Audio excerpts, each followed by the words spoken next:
तो स्टूडेंट बच्चों, जैसे कि हम लोगों ने अभी से पहले वाले यूनिट 1 में हम लोगों ने डिफरेंट डिफरेंट ऑब्जेक्टिव्स देखे थे, core concepts in information and it's management. ठीक है ना।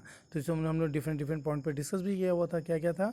इंफॉर्मेशन मैनेजमेंट सिस्टम क्या होता है, क्यों इसकी ज़्यादा डिमांड है, आर्किटेक्चर फ्रेमवर्क क्या है, इंपॉर्टेंस ऑफ ओएसएस क्या है, इंपॉर्टेंस ऑफ एमएसएस क्या है, रिस्क मैनेजमेंट क्या है, और challenges and issues information management क्या है। ठीक है ना। ये चैलेंजेस और इश्यूज इतने बड़े नहीं हैं कि इंफॉर्मेशन मैनेजमेंट को ही डिस्टर्ब कर दें, बट हाँ ये है कि इसको ये होते हैं और इसको हम लोग धीरे से इसको हम लोग ईजिली वे में रिमूव या कंट्रोल करते हैं। ठीक है ना। फिर उसके बाद हम लोग ने बात कर रहे थे future scope of information management. Future scope information management system बच्चों, इसके पॉजिटिव सेंस में ये है कि ईच एंड एवरी ऑर्गेनाइजेशन अभी तो टाइम पे ये है कि हर दूसरी ऑर्गेनाइजेशन इंफॉर्मेशन मैनेजमेंट सिस्टम किसी न किसी तरीके से डेटा यूज़ कर रही है अपने ऑनलाइन डेटा को या वेबसाइट डेटा या ऑनलाइन डेटा को प्रमोट करने के लिए। ठीक है, हर दूसरी ऑर्गेनाइजेशन। और आप ये देखेंगे आफ्टर 2 ईयर 3 ईयर के बाद देखेंगे कि लगभग हर ऑर्गेनाइजेशन इंफॉर्मेशन मैनेजमेट सिस्टम का यूज़ कर रही होगी। ठीक है ना। तो जब ये इसका जब इतना ये एडवांटेज है, तो इसके ड्रॉबैक में क्या हो गया, किसी अगेंस्ट में वायरसेस हो गए, हैकिंग हो गई। ठीक है ना। फिशिंग हो गई, डेटा स्टीलिंग हो गया, डेटा लीकेज हो गए, और भी बहुत सारी ऐसी चीज़ें हैं जिसके अकॉर्डिंगली ये सब चीज़ें बढ़ती रहेंगी और प्रॉब्लम बढ़ेगी। लेकिन उसके अगेंस्ट में उसके एंटीडोज सॉफ्टवेयर भी मार्केट में आते रहेंगे। तो this is all are the future scope of information management system. अब हम लोग जो है दूसरी यूनिट के बारे में बात करते हैं। दूसरी यूनिट जो इन्फॉर्मेशन मैनेजमेंट की है वो क्या बेटा, functional and cross functional information management system. ठीक है ना। Functional and cross functional information system and it's concept. ठीक है ना।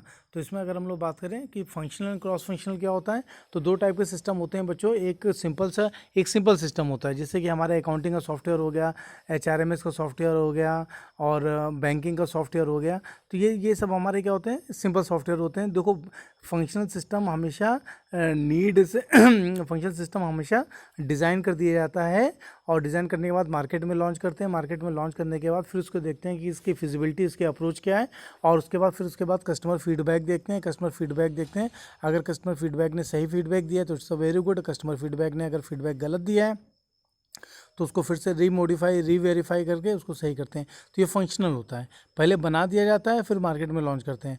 और क्रॉस फंक्शनल इन्फॉर्मेशन सिस्टम हमेशा याद रखना बच्चों कि सबसे पहले सर्वे होता है, और सर्वे होने के बाद सबसे पहले उसका फीडबैक लिया जाता है कि कस्टमर को इस समय कौन से इंफॉर्मेशन मैनेजमेंट सिस्टम की ज़रूरत है, और उसके हिसाब से फिर डिज़ाइन होता है। ठीक है ना। तो क्या हमने सीखा, फंक्शन इंफॉर्मेशन सिस्टम पहले बन जाते हैं और फिर उसके बाद मार्केट में आते हैं। और इसमें क्या होता है, पहले कस्टमर से फीडबैक लिया जाता है और उसके बाद फिर वो सबसे लास्ट में सिस्टम तैयार होता है। ठीक है ना। तो अगर क्रॉस फंक्शनल इंफॉर्मेशन सिस्टम की बात करें तो इस समय मार्केट में जो भी इफेक्टिव इंटरएक्टिव फंक्शनल सिस्टम चल रहे हैं वो हमारे cross functional information management system चल रहे हैं। जैसे कि हमारे बेटा सबसे पहले तो सबसे बड़ा जो देखा होगा आप लोगों ने अपने कॉलेज में लगाया, ईआरपी हो गया। दूसरा हमारा क्या, सप्लाई चेन मैनेजमेंट हो गया।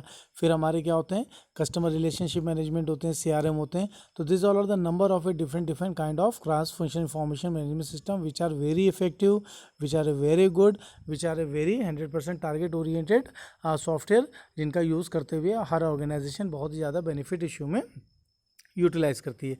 तो ये ऑब्जेक्टिव था हमारा। ठीक है ना, कि हमको ये पता चल जाए need and application of a function information system. तो इसमें हमारा अकाउंटिंग आ जाएगा। ठीक है ना, बैंकिंग हो गया, अकाउंटिंग हो गया। ठीक है ना, नॉलेज बेस हो गया। ये सब हमारे क्या होते हैं, ये सब डिफरेंट काइंड के सिस्टम्स होते हैं। फिर दूसरा हमारे क्या, explain the need and application of A cross function information system. ये मैंने बता दिया, जैसे ईआरपी हो गया, एससीएम हो गया, सीआरएम हो गया, एक्सपर्ट सिस्टम हो गए, फजी लॉजिक सिस्टम हो गए, आर्टिफिशियल इंटेलिजेंस सिस्टम हो गए, एआई सिस्टम्स हो गए। ये सब के सब हमारे क्रॉस फंक्शनल इंफॉर्मेशन सिस्टम में आते हैं। फिर understand the responsibility of functional system in information management. क्या रिस्पॉन्सिबिलिटी का मतलब सिंपल है कि क्या क्या टास्क ओरिएंटेड फीचर्स होते हैं, किस तरह से वो काम करते हैं और किस तरह से चीज़ों को यूटिलाइज करते हैं ताकि वो चीज़ें बहुत ही इफेक्टिव तरीके से काम करें। ठीक है ना बच्चों। तो इसके बारे में भी हम लोगों ने बात की थी। फिर उसके बाद हम लोगों ने स्कोप देखा था ईआरपी का। तो ईआरपी के स्कोप में हमने ये पाया कि हर दूसरी ऑर्गेनाइजेशन, चाहे वो एकेडमिक हो नॉन एकेडमिक हो, वो कोई ना कोई अपना ईआरपी यूज़ करती है। ईआरपी से में बहुत ज़्यादा एडवांटेजेस इश्यूज़ में होते हैं। ये ईआरपी से सारा डेटा ऑनलाइन रहता है, ऑनलाइन डेटा पे बहुत इजी वे में हम चीज़ों को ग्रिप करके चीज़ों को फोकस कर सकते हैं। ठीक है ना। फिर उसके benefit and challenges of ERP क्या है। बेनिफिट तो हमने जैसे बताया, चैलेंजेस क्या होते हैं। तो याद रखना बच्चों, हमेशा इंफॉर्मेशन मैनेजमेंट कोई भी कंप्यूटर सिस्टम में उसके चैलेंजेस मुख्यतः यही होते हैं कि डेटा मैनेजमेंट हो गया, कॉस्टली हो गया, डेटा मैनेजमेंट हो गया, कॉस्टली हो गया, प्रॉपर अनएप्रोप्रिएट डेटा या improper data can damage the whole system, ये हो गए। फिर प्रॉपर एक्सेस हो गए, प्रॉपर मॉनिटरिंग हो गई, और फिर उसके बाद प्रिवेंट फ्रॉम हैकिंग हो गया, it's prevent from data leakage, data stolen हो गया, इसका प्रॉपर बैकअप ज़रूरत होती है। This all are the some challenges and limitation of each and every information management system. तो ईआरपी में भी वही हो जाएगा बच्चों, ठीक है ना। फिर उसके बाद एससीएम देखा, सप्लाई चेन मैनेजमेंट देखा। अच्छा बच्चों, मुख्यतः थोड़ा सा ये कंफर्म कर लो, सप्लाई चेन मैनेजमेंट और customer relationship management. Supply chain management ये होते हैं कि सिंपल, जैसे कि आपने अपनी मेडिकल शॉप है, मेडिकल की शॉप है, तो मेडिकल की शॉप पे जो दवा देने वाला दुकानदार आता है, जो दवा देने वाला बंदा आएगा, या आप कहीं से दवा लेने के लिए जाओगे, बात समझ में आ रही है ना। तो supply chain management is basically work on the inventory management, inventory, ताकि आपका जो गोडाउन है, आपका जो इन्वेंट्री है, वो प्रॉपर तरीके से मैनेज रहे कि ना रहे, वो हमारा सप्लाई चेन मैनेजमेंट होता है। और सीआरएम क्या होता है? सीआरएम हमारे बेटा जैसे बिग बाज़ार में जाते हैं, विशाल मेगा मार्ट में जाते हैं, तो सीआरएम क्या होता है? सीआरएम हमारा कस्टमर रिलेशनशिप मैनेजमेंट, जो हमारा फ़ोन नंबर ले लेता है, फ़ोन नंबर लेने के बाद फिर हमको डिफरेंट ऑफर्स, डिफरेंट चीज़ों के यूटिलाइज इन्फॉर्मेशन दिया करते हैं, वो हमारे कस्टमर रिलेशनशिप मैनेजमेंट होते हैं, ठीक है ना बच्चों। तो ये हमारे एससीएम हो गए, ये हमारे सीआरएम हो गए। This all are the some issues जिसको कि हम लोगों ने काफ़ी डिटेल में देखा था कि एससीएम, सीआरएम, ये सब क्रॉस फंक्शन सिस्टम में क्या रोल प्ले करते हैं, ठीक है ना। फिर उसके बाद फंक्शन इन्फॉर्मेशन सिस्टम में बात की थी। फंक्शन इन्फॉर्मेशन सिस्टम में फिर हम लोगों ने एचआरएम देखा था।